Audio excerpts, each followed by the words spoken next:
So I was on Twitter last week and I got more than a handful of tweets and mentions about a couple of Colin Cowherd takes that I guess had floated out there in the last week. Apparently, he's back on attacking Baker Mayfield.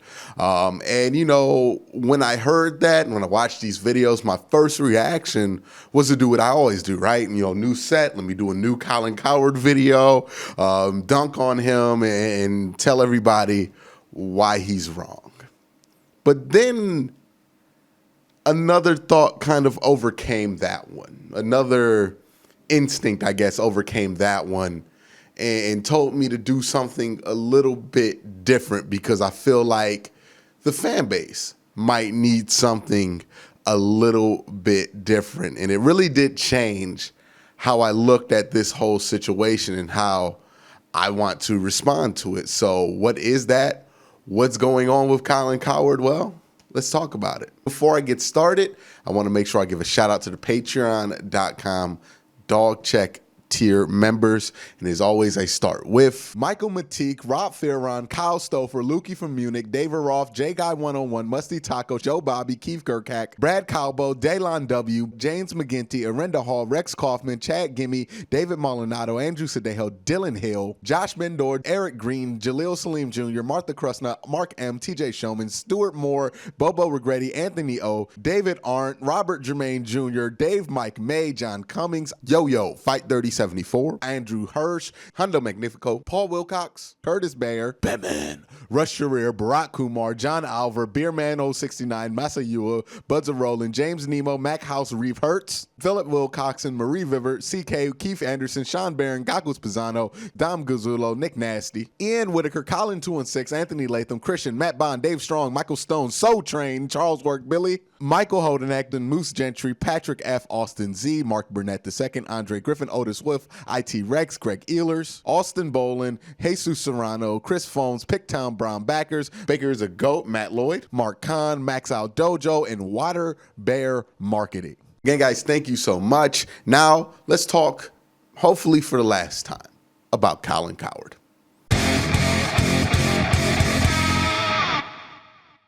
So first off, I'm going to start this video off, and I'm going to say this with a lot of love and care. But we got to stop taking the bait, because if we as a fan base take every little piece of bait of a bad argument or an awful take and really engage in it with the vigor that I see people engaging with this stuff, it will literally take the fun out of the football season. It'll take the fun out of the game. Sometimes with things you love, and look, I love the Browns. I talk about the Browns, and, you know, I do it on the internet. So I'm speaking from experience. But sometimes with that, you have to disconnect that from the internet. You have to disconnect it from all those arguments, because it can just zap all the fun out of it. No longer are you watching football for football's sake. You end up watching football to prove certain people wrong.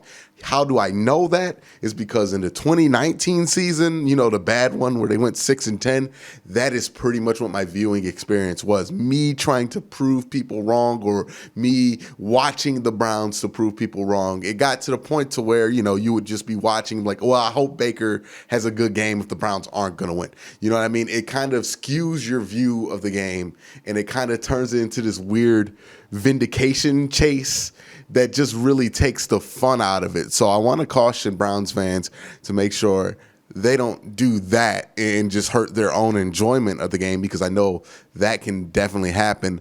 And the reason that can happen, right? And if that doesn't make sense to you, why that can happen, or if it's never happened to you, my example of it is like this, right? If you were at a 7-Eleven and some person decided to just say all the foolishness to you, right? The sky's green, cheesecake tastes awful, green grapes are better, anything along those lines, just disqualifying opinions, right? But you're probably going to look at that person, smile, ignore them, and get on with your day. Why? Because you know engaging with somebody who just wants that reaction from you is never going to be worthwhile and just going to send you down a rabbit hole that's not worth it, right? And honestly, the person on the other end wants you to engage, because to engage with that stuff would mean that you're in one or some way kind of legitimizing it, or giving them their place, or somehow saying that they're credible.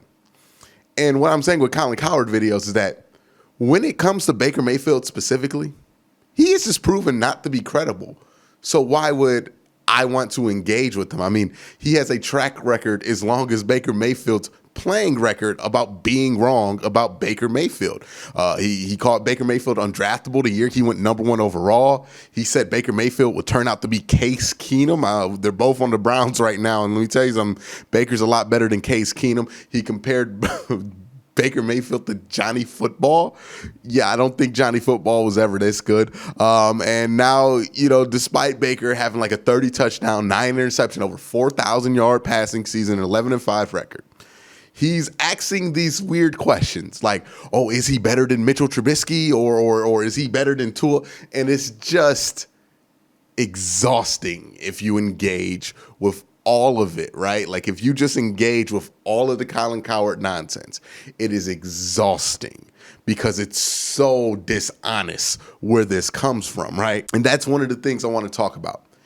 Colin Cowherd is a lot of things, but the main thing he is in a lot of subjects is intellectually dishonest. Now, this is not a diss track on Colin Cowherd or whatever. I don't know who he is personally, but I'm saying you can tell from his show, his arguments are usually, most of the time, almost 100% of the time, intellectually dishonest. And what I mean by intellectually dishonest is that whatever he presents you, it's usually not honest. Like if you dig deeper or see like the context of all the stats that he's bringing up, you can see it's not honest, right? He compared Mitchell Trubisky's cumulative 4-season stats to Baker Mayfield's 3-season stats, and was talking about how Mitchell Trubisky had better numbers than Baker Mayfield because he had more cumulative numbers in an extra year than Baker Mayfield has had in 3 years. That's intellectually dishonest. It's not being upfront with the fact that you're comparing 4 seasons with 3 seasons, right, with Baker Mayfield. You're not considering that Baker's had 3 coaches and Mitchell Trubisky's had Matt Nagy his entire career. Like, it's intellectually dishonest. It pulls out one set of facts and presents them in a completely dishonest way. And that's a lot of what Colin Cowherd does. This is why, in my opinion at least, he's really not to be taken seriously. He's not credible. He operates in sports entertainment. He doesn't really do sports talk. He kind of just wants to get everybody riled up. And the reason he has all of these intellectually dishonest arguments is not because he thinks they're good arguments.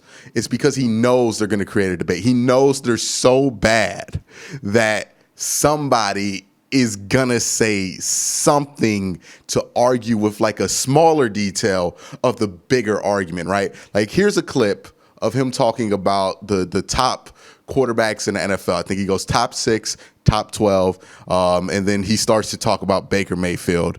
And I'm going to let you listen to a part of this clip, and then I'll talk about it after. So I put out a list of what I consider the top 6 quarterbacks in the league. Again, I don't even think this is arguable.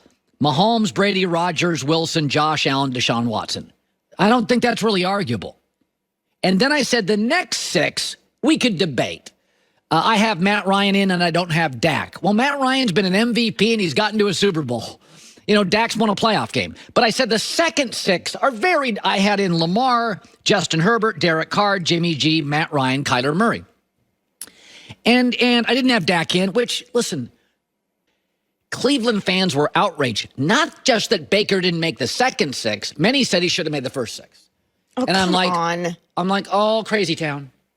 Oh, crazy town. No, I mean, the idea that Baker Mayfield is in the top 6 It's best silly. quarterbacks in the league is silly. The main thing that pops up in here is a straw man tactic that he used, right? He wants to say something that maybe 1 or 2 people on Twitter says, give it to all Browns fans, and then kind of make them look ridiculous while also making any Browns fan who actually wants to talk football have to come out and defend that point to put him at a disadvantage in the argument. Again, it's intellectually dishonest. He knows that Browns fans at large do not think Baker Mayfield is in the top 5 of quarterbacks in the NFL. I love the Browns as much as anybody, but I don't think Baker's in the top 5. That wouldn't be honest of me to tell you that, because I don't think that of Baker Mayfield yet. But you notice how he was like, oh, all these Browns fans got mad at me because I said Baker wasn't in the top 5. 1 or 2 Browns fans probably got mad at him. But he said all the Browns fans, and then now Joy Taylor's like, oh my gosh, that's ridiculous. I can't believe they think that. It's so dishonest. Nobody's like questioning any of this stuff. You know what I mean? It's just usual kind of Colin Cowherd BS. But you see what he did there, right? When you heard that take, your first reaction wasn't to just argue with the entire premise of this take, which is false, which is like, oh, Baker's not even in the top 12 or shouldn't be considered in the top 12, whatever. Okay, no, he took your attention away from that. And now what are you arguing? Whether or not Browns fans think Baker Mayfield's a top 5 quarterback. Because that takes away from pointing out the ridiculousness of his original take that he can't defend.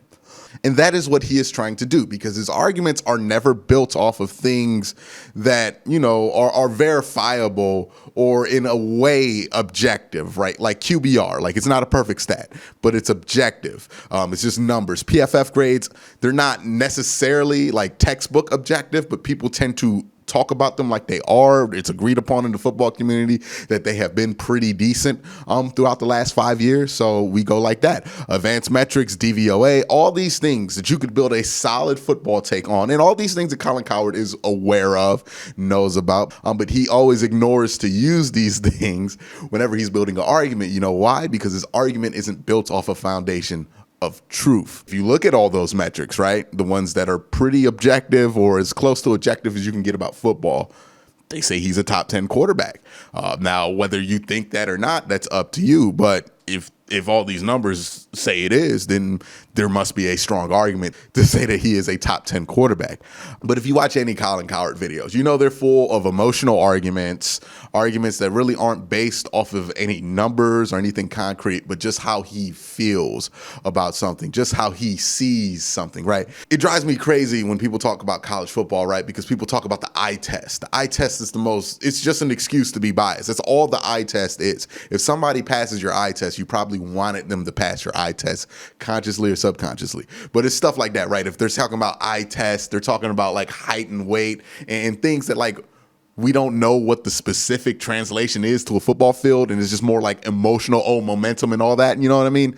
Those are very emotional arguments that really aren't supported by any numbers, and you can use an emotional argument as long as you mix in some like truth in there to kind of support the emotion in the argument. But that's not what Colin Cowherd. He just supports his emotional arguments with bad metaphors all the time.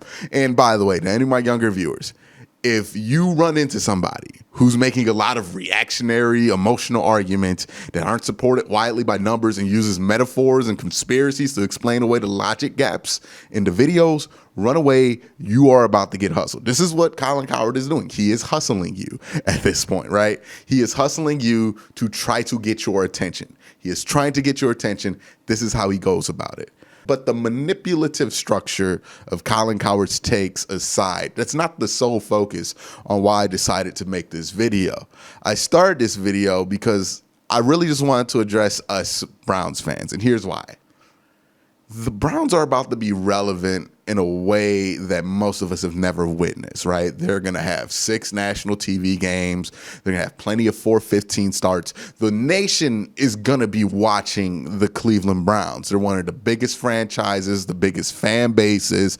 They're going to be all over everything, every radio show, every debate show, and you're going to have some national personalities that adopt the Browns like Jim Rome has, and then you're going to have some that antagonize us like Colin Cowherd. In a way, the media landscape around the Cleveland Browns is going to become a lot like pro wrestling, where you have the good guys, the faces, and the bad guys, the heels, and they're going to be going at it week to week to try to prove each other wrong. And, you know, every time the Browns lose, all the heels are going to be like, yeah, Baker's terrible and whatever. This is just going to be the landscape around the media for being a Browns fan. Like, this is just what's going to happen. You're going to hear a lot of ridiculous stuff this season, next season, and hopefully for many more seasons. It says the Browns are such a big fan base, All of these people are going to be fighting for your engagement.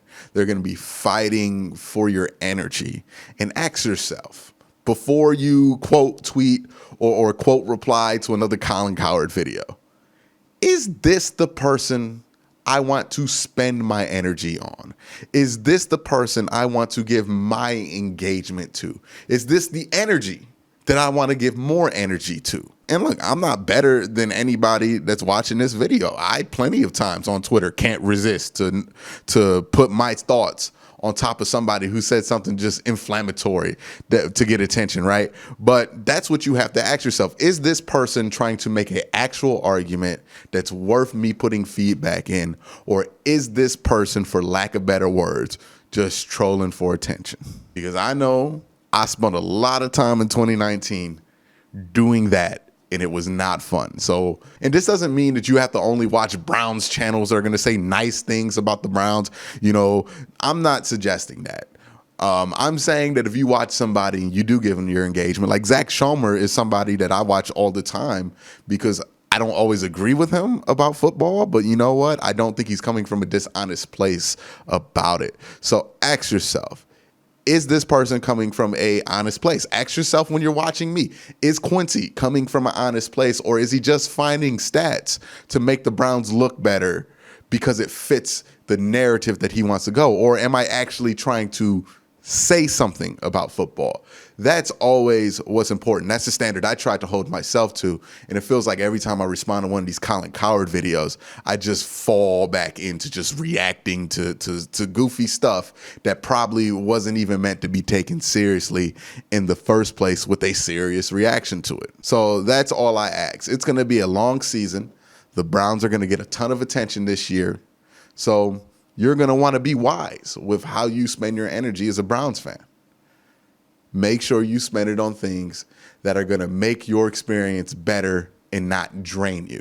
And I know from experience, hyper-focusing on what Colin Cowherd or somebody who's coming out of a intellectually dishonest, negative place, and I'm not saying that any negativity is intellectually dishonest. I'm saying you know the difference between somebody being critical and somebody just being a troll.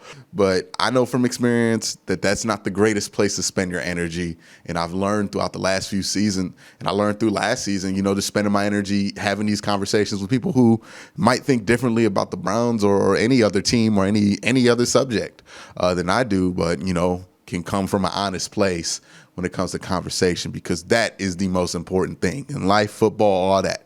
Make sure the person that you're going to spend that engagement, that energy with, engaging with, is coming from an honest place. Because if they're not, then they're just going to drain you of your energy.